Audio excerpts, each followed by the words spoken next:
We spend months planning itineraries and packing our bags, chasing an escape from the daily grind. We want our time away to be a sanctuary. But in the rush to relax, we often stop looking at the transient, unfamiliar spaces we actually occupy.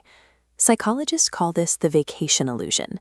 As the context shifts from a high-stakes city to a beach, the brain's threat detection centers dim. We aren't just relaxing, we are actively suppressing our survival instincts. We operate on a false sense of security, assuming that because we are on holiday, the world has temporarily become a safer place. We leave the skepticism we use every day at home. Predators rely on this specific cognitive decline. Looking at 3 real accounts, we see how a desire to unplug creates the perfect environment for someone to step out of the shadows. A vacation effectively dismantles our natural safety networks, turning our need for a break into an open invitation for an opportunist. Take this family trip to the Maine coast.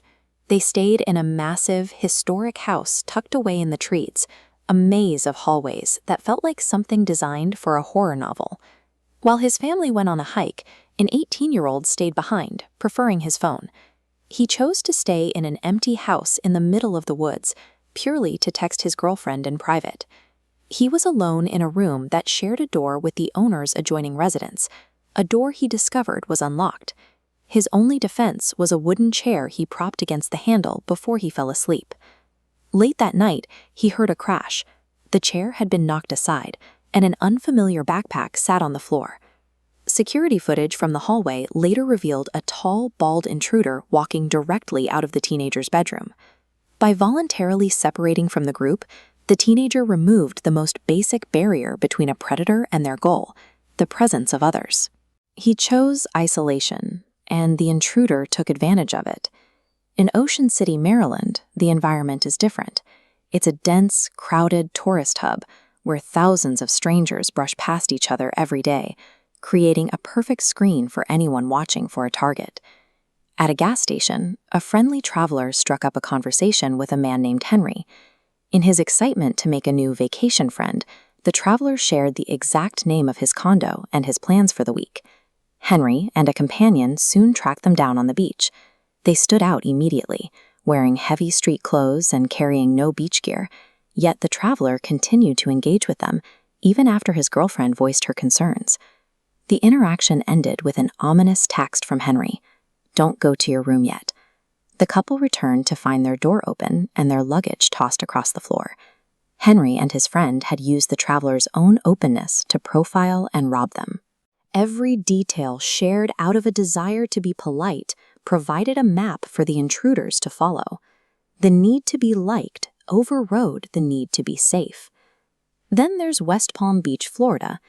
3 cousins chased an intoxicated friend into the muddy darkness of a swamp late at night, moving deep into a wilderness where nobody could hear them. In the pitch black, they heard horrific, high-pitched screams echoing through the brush. Terrified, the group dropped into the mud and stayed perfectly still, waiting for the sounds of a struggle to stop. When they returned in the morning, they found a torn denim sleeve and heavily disturbed mud. It was the clear aftermath of a violent encounter. Despite the evidence, they never called the police. They convinced themselves that the authorities wouldn't believe a group of drunk out-of-towners trespassing in a swamp. The fear of being the difficult outsider outweighed the screams they heard. By choosing to walk away, they ensured that whatever happened in that swamp stayed buried. These threats hide behind friendly faces and unlocked doors. They aren't mysterious forces. They are opportunists waiting for specific moments when our attention slips.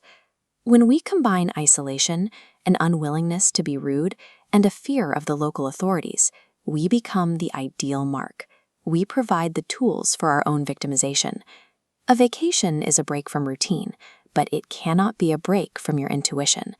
Lock the door, vet the strangers, trust your gut, because someone is always hoping you left your common sense back at the airport.